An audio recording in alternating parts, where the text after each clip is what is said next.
Olá, queridos alunos. Nossa atividade de hoje, vamos corrigir a página da aula anterior, que eu deixei ela justamente para você poder raciocinar sozinho dentro do contexto ali, tá? É muito importante nesse processo de aprendizagem a gente ter dúvida, tá? Quando a gente tem dúvida, a gente, quando vê a resolução daquele problema que a gente não está conseguindo fazer, e a gente sai aquele espontâneo, né? Isso quer dizer que você está aprendendo, tá bom? Então, essa questãozinha aqui era a gente pegar o 154 e ver se ele fazia parte da sequência de múltiplo de 22. Eu posso fazer como? Né? Eu posso pegar e fazer uma tabuada do 22 para ver, né? 22 vezes 2, vezes 3, vezes 4, vezes 5, até ver um número vezes 22 que chegasse próximo ou desse 54. Se desse 54 exato, a gente ia ver que era múltiplo de 54. Se não, a gente ia ver que não era. Mas a matemática ela não funciona dessa maneira. A gente tem que tentar fazer as coisas por raciocínio da forma mais prática possível. Tá? Então, o que a gente consegue observar aqui? Se o número 154 fizer parte dos múltiplos de 22, então ele deve ser divisível por 11 e por 2. Por quê? Porque 11 vezes 2 é 22, que é o número que ele está perguntando se está lá. E dividir 154 por 2 e por 11 é muito mais fácil do que por 22. Tá? Por 2, eu não precisaria nem fazer essa conta. É só eu ver que termina com o número 4, que é par, e pelo nosso critério de divisibilidade, todo número terminado com número par é divisível por 2, dá resto zero. Né?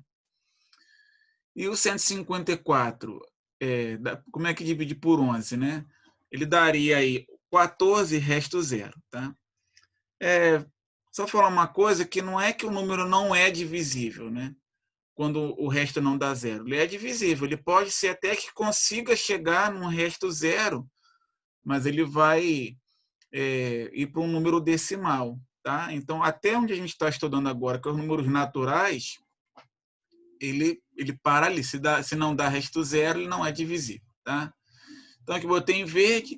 Então, podemos afirmar que 154 pertence à sequência dos múltiplos de 22. E aquele é divisível por 2 e por 11 e resta zero. Então, consequentemente, se eu pegar 154 e dividir por 22, vai dar resto zero. Tá? 154 é múltiplo de 16? Como é que a gente forma um número 16? Né?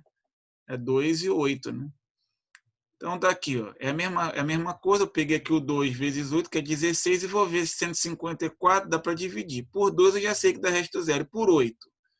Se eu pegar 154 e dividir por 8, vai dar 19 e resta 2. Né? Então, o que acontece aqui? Ele não deu resto exato, então 154 não pertence à tabuada dos múltiplos de 16. Tá? Ele não vai pertencer. Então, a letra C, ele vem na sequência aqui perguntando o quê? Se 154 é múltiplo comum entre 16 e 22. Para ser comum, teria que estar na tabuada do 16 e do 22 ao mesmo tempo. Não está, né? Porque por 16 ele não foi divisível. Então, não.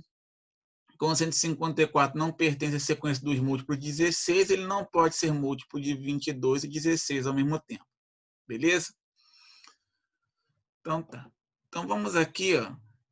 Eu botei uma observação aqui importante, que é o seguinte, ó. O capítulo 6 termina aqui.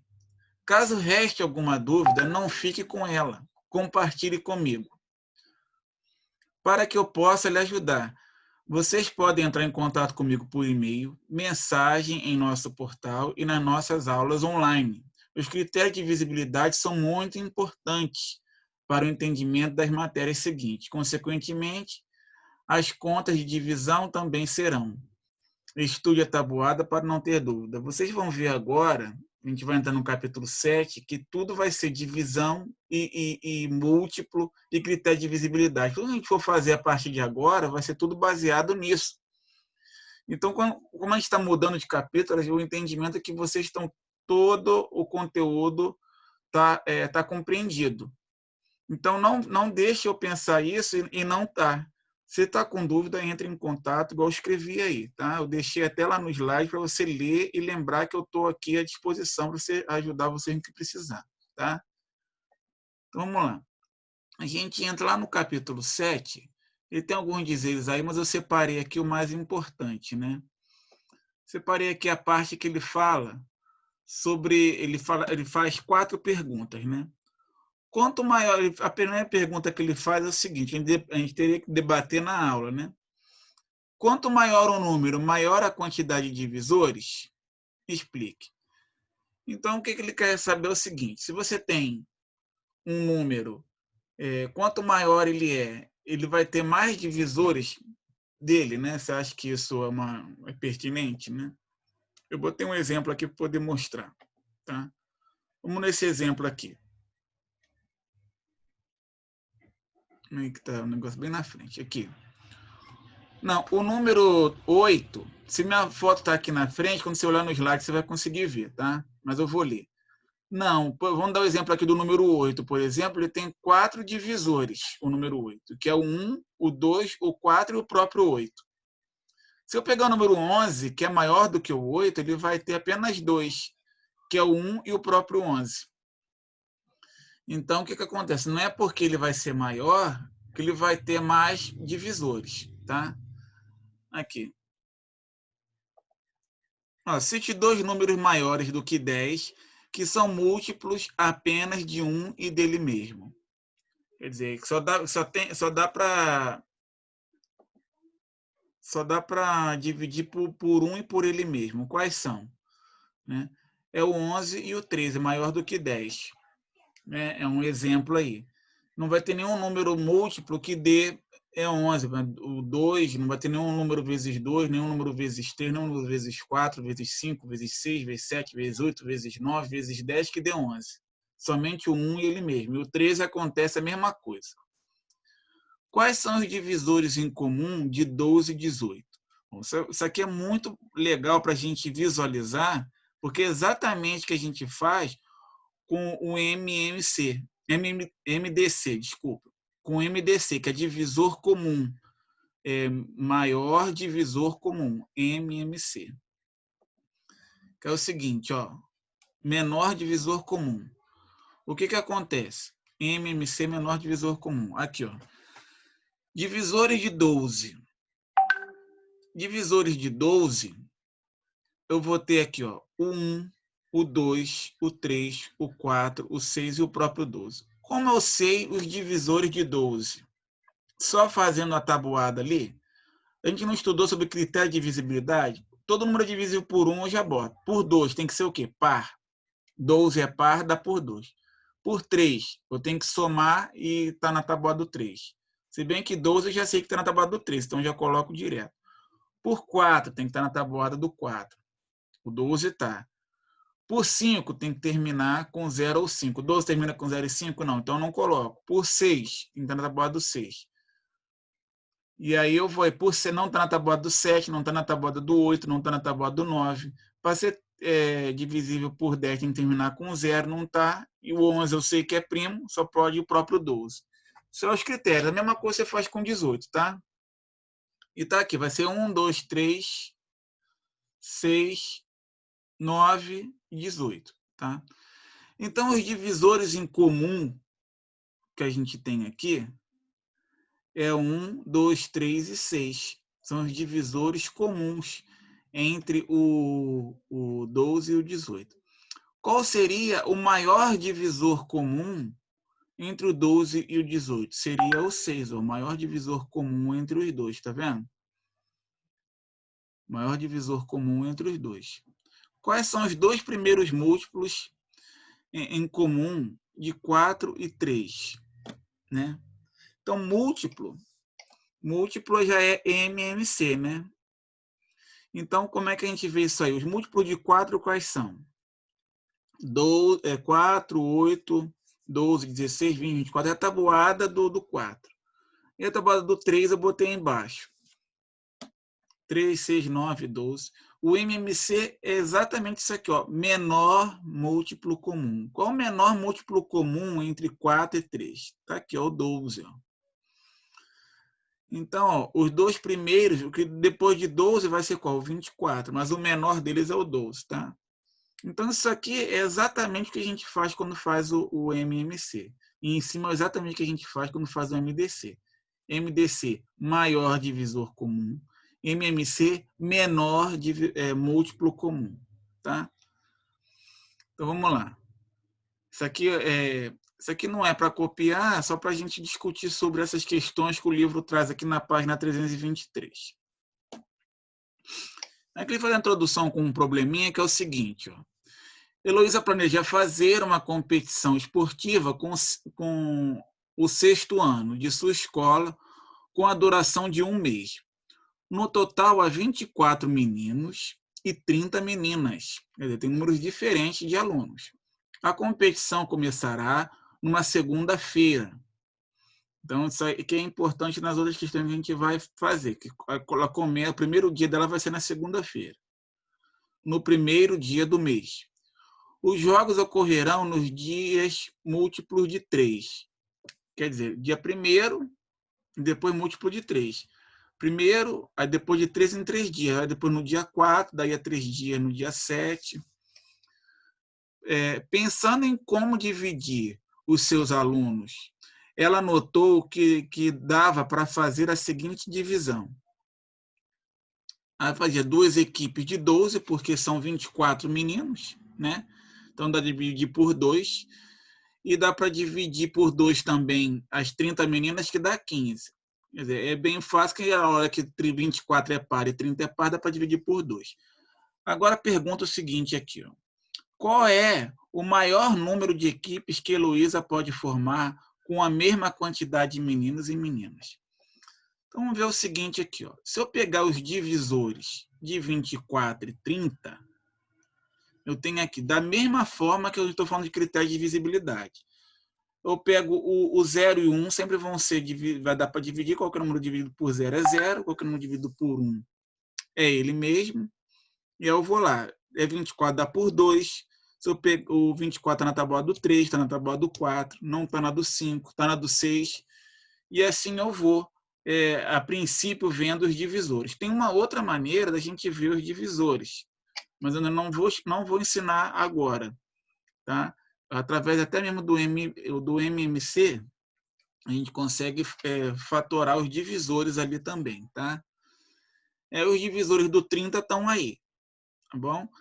Você não precisa, lembrando, você não precisa fazer no papel 1 por 1, é só você lembrando os critérios de divisibilidade e sabendo a tabuada, os números que multiplicado dá 30 aí, tá bom?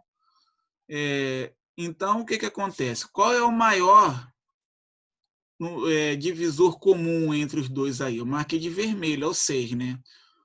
Então, o problema pergunta aqui. Qual é o maior número de equipes que Heloísa pode formar da mesma quantidade de meninos e meninas? Quer dizer, é 6, né?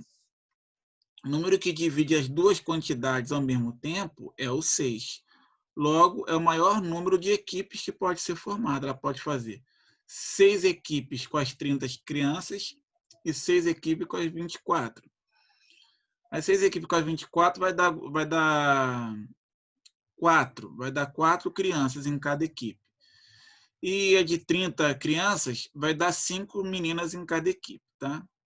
Ou ao contrário, você pode raciocinar ao contrário também. Você pode raciocinar aqui de 5 grupos de 6 meninas e 4 grupos de 6 meninos, que é a mesma quantidade, tá bom? Então, vamos lá. Continuando aqui. Com os jogos começando no dia 1º, que no probleminha ele falou que era segunda-feira, depois de quantos dias os jogos ocorrerão novamente em uma segunda-feira? Né? Quer dizer, ele falou que o dia 1, lá no probleminha, falou o seguinte, ó, que o dia 1, o dia 1º, deixa eu achar aqui onde está sendo o problema. A competição começa numa segunda-feira, no primeiro dia do mês. Então, o que vai acontecer aqui? Ó? Os jogos ocorrem de 3 em 3 dias, eles serão jogados no dia 1. Aí vamos contar 3 dias. 1, 2, 3, 4. Ó, dia 1, 2, 3, 4. 4, 5, 6, 7. 8, 9, 10. 11, 12, 13. 14, 15, 16. E assim vai acontecendo até o dia 28, tá? Que o mês, o máximo que ele vai ter é 31 dias, tá? Então, ele quer saber qual vai ser a próxima segunda-feira que vai ocorrer, né? Como a semana tem 7 dias, e supondo que a segunda-feira cai no dia 1º, as segundas-feiras ocorrerão o quê? Se cai no dia 1º, vamos botar aqui 7. Vamos botar 7. Então, segunda, terça, quarta, quinta, sexta, sábado, domingo, segunda. Então, 1, 2, 3, 4, 5, 6, 7, 8. Então, no 8º dia, no dia 8 do mês, vai cair a segunda-feira. E a gente contando assim, mais 7, de 8 mais 7 dias, vai chegar no 15. 15 mais 7 dias vai dar 22. E 22 está marcado de vermelho aqui em cima. Tá vendo? Que é um dia que foi jogado, que é o que eu marquei todos os dias que serão jogados, de 3 em 3. Ou seja, no dia 22 é o dia que vai acontecer a segunda-feira e ocorrerá o jogo também. Logo, os jogos ocorrerão novamente na segunda-feira, dia 22. Tá bom? A gente está trabalhando bem a ideia de múltiplo, tá? No caso aí, a gente conseguiu ver a coincidência. A gente só conseguiu ver através dos múltiplos de 7 dias, né? De 7 em 7 dias e de 3 em 3 dias. Beleza? Então, vamos lá. Se por acaso uma das meninas não puder participar dos jogos, será possível dividi-las em equipes com o mesmo número de integrantes? São quantas meninas? São 30, né? 30, se faltar uma, ficará 29. 29, eu não vou conseguir relacionar o 29 com 30. Tá? Até mesmo porque a gente vai ver logo em seguida aí que 29 é um número primo. Tá? Então, a gente não vai conseguir fazer com o mesmo número de integrantes. Tá bom? Então, vamos lá. A gente vai entrar no conceito de número primo. Tá? Eu sempre brinco quando estou na aula que o número primo não é o filho do meu tio, não. Tá? O número primo é um número que só pode ser divisível por 1 e por ele mesmo. Ele é muito importante para essa ideia de fatoração de número. Vou ler aqui com você, está na sua página aí, que é o seguinte. Ó. Um número natural que a gente usa para contar naturalmente, 0, 1, 2, 3, né? Maior que 1 é dito primo se tem como divisor apenas 1 e ele mesmo. Eu acabei de falar. Ou seja, um número que é múltiplo apenas de 1 e de si próprio, ele é primo. Tá? Por exemplo, 7 é múltiplo apenas de 1 e do próprio 7. Né? Não tem nenhum número antes do 7 que multiplicado de 7. Não tem nenhum. Tá? Logo, ele é primo. Já o número 8, que é maior que 7 aqui, ó, é múltiplo também de 2, porque é par. Ou seja, não é primo. Tá? O 8 vai ter um divisor aqui, que é o 2, que 2 vezes 4 é 8, então não vai ser primo. Os números maiores que 1, que não são primos, são denominados compostos, tá?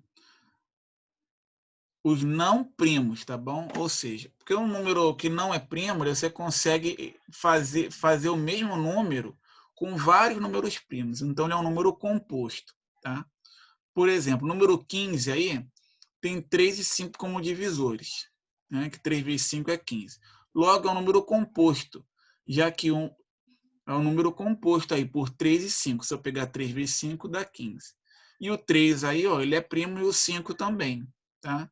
Então, ele está fatorado em números primos aí. Já o número 1 e o 0 não entram nessa classificação, ou seja, não são primos nem compostos. Tá? Então, o primeiro número primo que existe é o 2. Tá? E ele é o único número par primo também. Tá bom? Para se ter uma lista de primos até certo número natural, há uma técnica conhecida como crivo de Aristóteles. O que acontece? Olha, ele fala aqui o seguinte: primeiro liste os números de 2 até o desejado. No exemplo, vamos descobrir os números até 25. Eu fiz aqui, fora do livro, para explicar melhor, tá? Esse crivo de Aristóteles. Tem uma observação que até botei, né? Que Aristóteles de Cirene foi um matemático, poeta, astrônomo e geógrafo que viveu na Grécia Antiga no século 3 AC, antes de Cristo, 300 anos antes de Cristo. É conhecido também por calcular a medida da circunferência da Terra. Naquela época que não tinha satélite, né?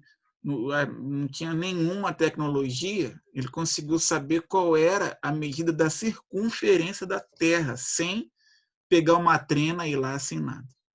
Né? Você vai ver como é que a matemática é fantástica. Tá? E você vê que na época aí, né, ele tinha várias ocupações importantes. Que ele era matemático, poeta, astrônomo e geógrafo. Isso é uma coisa que faz a gente refletir no seguinte, né? Nessa época ele não tinha com que se distrair, né? Distrair a mente dele. Ele não tinha Facebook, né? Ele não tinha jogos eletrônicos, né? Agora você imagina se ele tivesse, né? Essas ocupações aí. Será que ele conseguiria desenvolver tanto a matemática igual ele desenvolveu, a parte humana, né? Aí com Aristóteles ele tem vários feitos aí dentro da matemática e de outras classificações aí também, né? Então você vê que o nosso desenvolvimento ele tem sido retardado devido a tantas informações que não nos acrescentam tanto, né? Isso é uma reflexão muito importante, tá? Vamos lá, eu fiz aqui fora é a mesma que está no livro, mas eu fiz aqui para poder fazer juntinho com vocês, tá? Então aí, o crivo de Aristóteles é o quê? Pegar os números, numerar, não boto zero nenhum, porque a gente sabe que eles não entram na classificação de primo. No caso, ele quer saber até o 25. Então, numerei de 2 até 25. E o que eu vou fazer? Vou pegar o primeiro número primo que eu conheço, que é o 2. Vamos pegar ele aqui. E vou botar um risco em todos os números aí que eu sei que dá para dividir por 2. No caso, os números pares. Como ele vai dar para dividir por 2, ele não vai ser primo, né? Que para ser primo só pode ser divisível por 1 e por ele mesmo. Então, vou riscar todos os números que dá para dividir por 2. O 4, o 6, o 8, o 10, o 12, o 14, o 16, o 18, o 20, o 22 e o 24. Todos os números pares, né, foram riscados aí, porque dá para dividir por 2, consequentemente não será primo. Agora a gente pega o próximo número primo que a gente conhece aqui, que é o 3. Todos os números que estão na tabuada do 3, que são divisíveis por 3, no caso eu vou riscar. Ó. O 9, o 15, que 5 vezes 3, 15, né? O 11 não, o 7 não, o 17 não está na tabuada do 3, o 19 não, o 21 está. 3 vezes 7, 21. O 23 não está. O próximo número que eu tenho aqui é o 5. Vou riscar todos os números que dá para dividir por 5, ou está na tabuada do 5. Para estar na tabuada do 5, tem que terminar com 0 ou 5. O 7 não, o 11 não, o 17 não, o 19 não, o 23 não, o 25 sim. Está aqui. Ou seja, o 7 não vai ter nenhum número aqui, ó, que ele consiga dividir, né, que seja divisível aqui. Nem o 11, nem o 17, nem o 13, desculpa, nem o 17, nem o 19, nem o 23. Então, o que a gente conclui aqui? Que do 0, do 2 até o 25, os números primos que a gente tem aqui são esses aqui, ó. 2, 3, 5, 7, 11, 13, 17, 19, 23. São números primos, tá? Isso é importante a gente gravar, tá? Saber quais são eles. Porque a gente vai mexer muito com eles, tá bom? Então, aqui no seu livro, tem o seguinte. Por meio do crivo de Aristóteles, né, que a gente acabou de ver agora, podemos afirmar que todos os números são múltiplos de algum primo. Mas, além disso, os números primos podem ser compreendidos como um alicerce para os números naturais, né? Aqui dá um conceito de alicerce, que é o que você faz para poder levantar um prédio, né? Então, o número primo é a base dos números. Pode ser visto dessa forma. Para os números naturais, isso significa que, utilizando apenas os números primos e a multiplicação, é possível obter todos os números naturais maiores que 1. Então, qualquer número que existe, eu multiplicando um número primo, dois números primos, eu consigo chegar a qualquer número, tá? Que seja que não seja primo, tá? É um número composto. Esse fator é evidenciado pelo teorema fundamental da aritmética, que diz que todo número natural maior que 1 ou é primo ou é resultado, ou é primo ou é resultado de uma multiplicação única entre primos. Por exemplo, 25, que não é primo, pode ser escrito como 5 vezes 5, ou seja, com uma multiplicação de números primos. Já vimos agora no livro de Aristóteles anteriormente que 5 é primo. Quando escrevemos um número composto como uma multiplicação de números primos, dizemos que estamos decompondo o número em fatores primos. Então, decompor um fator primo é você abrir ele, tá? Em fatores primos, o número composto. Se um número já é primo, ele não é decomposto, ele não pode ser, ele só vai ter como divisor 1 e ele mesmo, tá? Na decomposição, podemos escrever os fatores de multiplicação que se repetem utilizando potência. Por exemplo, ao decompor o número 25, a gente viu que é 5 vezes 5, podemos escrever, olha aqui, ó, isso aqui, corrige no seu livro, que está aqui com 25 é igual a 52, e não é, ele quis escrever isso aqui, ó. 25 é igual a 5 vezes 5 é igual a 5 ao quadrado, tá? Algum erro de digitação aí. Existe um modo sistemático de decompor um número em fatores primos. Por exemplo, considere o número 420. Então, vou decompor o número 420, tá? Acabou que já está aqui, mas deixa. Vamos aqui, ó. Então, eu traço uma linha, boto o número 420, que é o nosso famoso decompor um número, decompor 420. Então, aqui entra aquele nosso critério de divisibilidade. Eu olho, qual é o primeiro número primo que eu conheço? 2. 420 é divisível por 2? É, porque é par. Então, vamos lá. 420 dividido por 2 dá 210. Dá por 2 ainda? Dá, porque é par. Dividido por 2 e dá 105. Olha o que eu falei agora há pouco, que critério de divisibilidade e divisão vai fazer várias vezes. Se você tem dúvida em multiplicação e divisão, vamos estudar, porque isso aqui vai te atrapalhar se você tiver com dificuldade.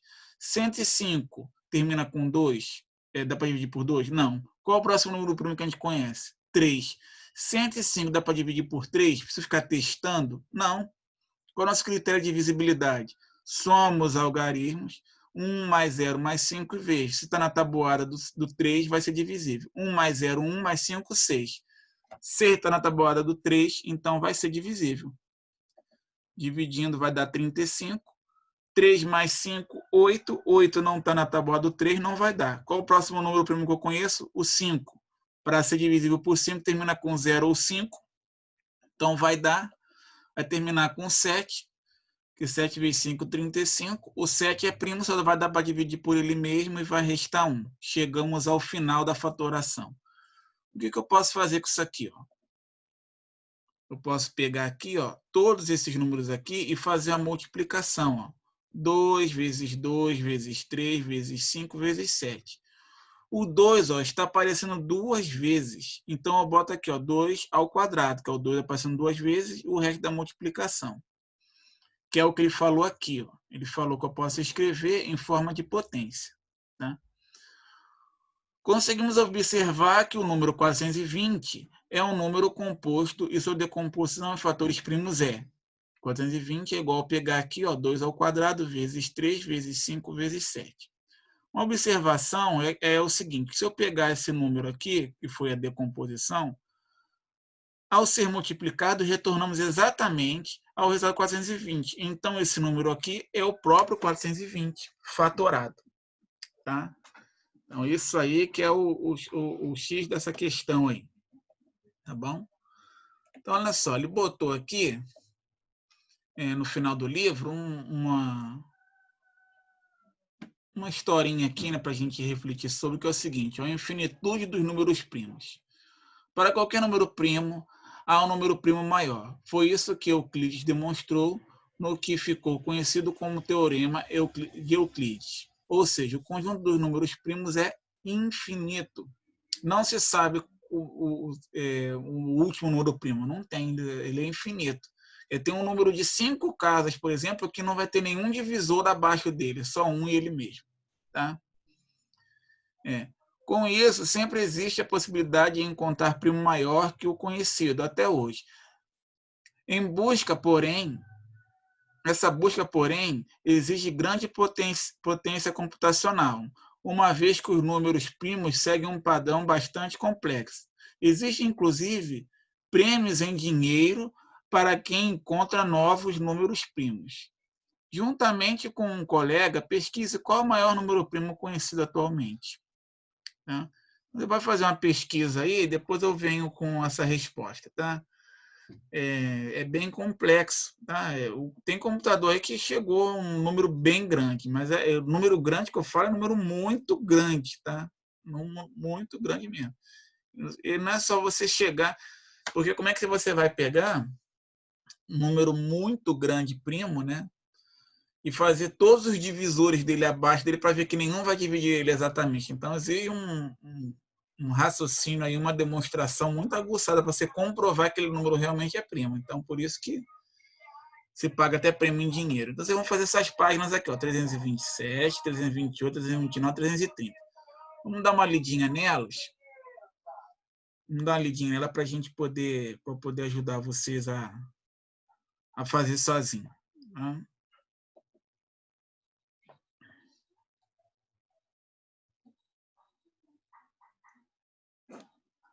Não, essa aqui não. Não é no PDF. Meu PDF sumiu. Vamos aqui mesmo nesse PDF. Vamos aqui mesmo. Deixa eu dar um zoom aqui.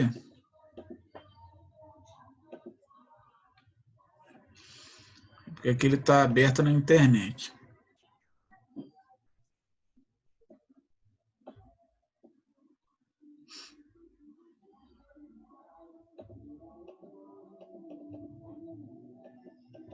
Aqui o desafio.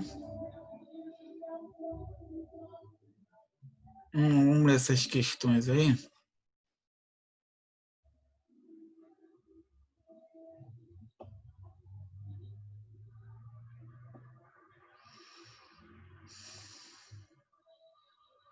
Chegamos.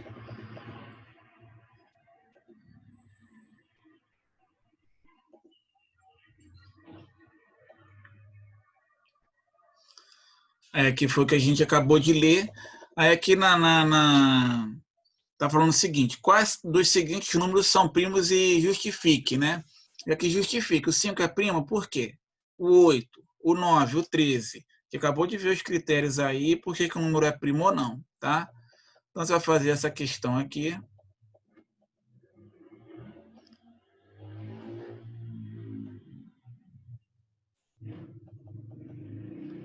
Aí a próxima aqui, ó. Decompõe os números a seguir, escrevendo o resultado na forma de potência, se possível.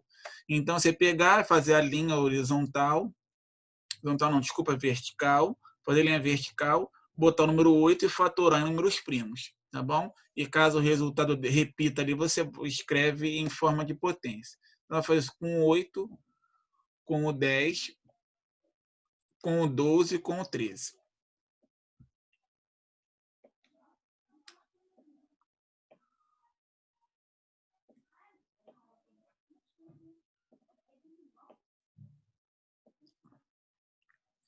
Utilize o crivo de Aristóteles para listar os números primos maiores, menores ou iguais a 50. Então, você vai numerar de 2 até 50 e vai fazer exatamente como eu fiz ali de 2 a 25. Vai circulando os que já são primos e vai vendo quais são os múltiplos ali dele para poder ir cortando, tá bom? Para poder identificar qual é o número de 2 até 50, quais são primos, tá bom? Aqui, ó. Responda qual é o maior número primo de 2 algarismos, quer dizer, você pode começar com 99 e ir descendo para identificar. Existe uma maneira aí da gente fazer, a gente identificar um número primo dividindo pelos próprios primos, tá? Então você faz esse teste aí, dá uma pesquisada sobre os números primos para a gente poder responder isso aí. Eu vou mostrar quando for resolver a maneira que tem mais prática da gente poder calcular isso aí, tá bom? Mas raciocina dentro dessa questão aqui. Essas daqui, ó, qual é o menor número primo de 2 algarismos? Esse aqui é de 2, ou de cima era de quanto? Eu esqueci. O maior número primo de 2. E aqui é o menor número primo de 2. Tá?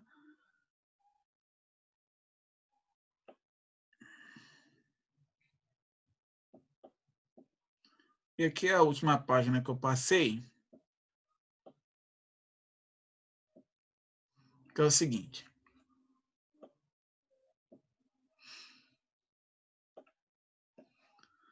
Carmen quer mostrar um mosaico na forma de um retângulo. Um retângulo tem o quê? A base e a altura de tamanhos diferentes, tá? Para isso, ela vai usar 64 quadradinhos. Quantos destes quadradinhos esse mosaico poderá ter na largura e no comprimento? Então, você vai ver quais números que são multiplicados que dá 64. Tá? Por exemplo, o 2 vezes 32 pode ser o mosaico dela. Ele vai ter 2 de altura e 32 de largura. Tá? Forma uma, não tem só essa maneira, não, tem outras. Então, quantas destes quadradinhos esse mosaico poderá ter? Quais que a gente pode fazer? Então, vamos lá na última questãozinha aqui, que é o seguinte. Ó.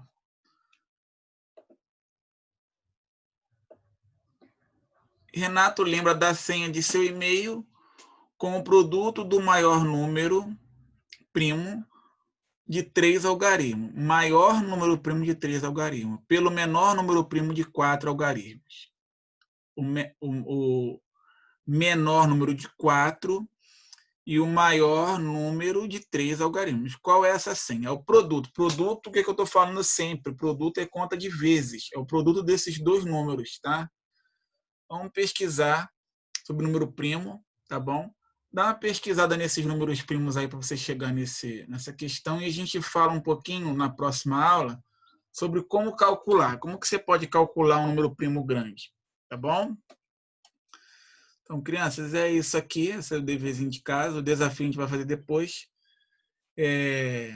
Espero que tenham dado para compreender bem. Entre em contato com qualquer coisa, né?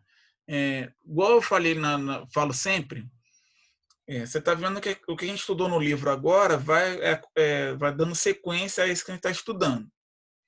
E, consequentemente, o que a gente está estudando aí, em fatorar, vai ser necessário para outra matéria. Então, se você vai deixando de aprender lá atrás, vai ficando cheio de dúvida nas próximas questões, nas próximas matérias.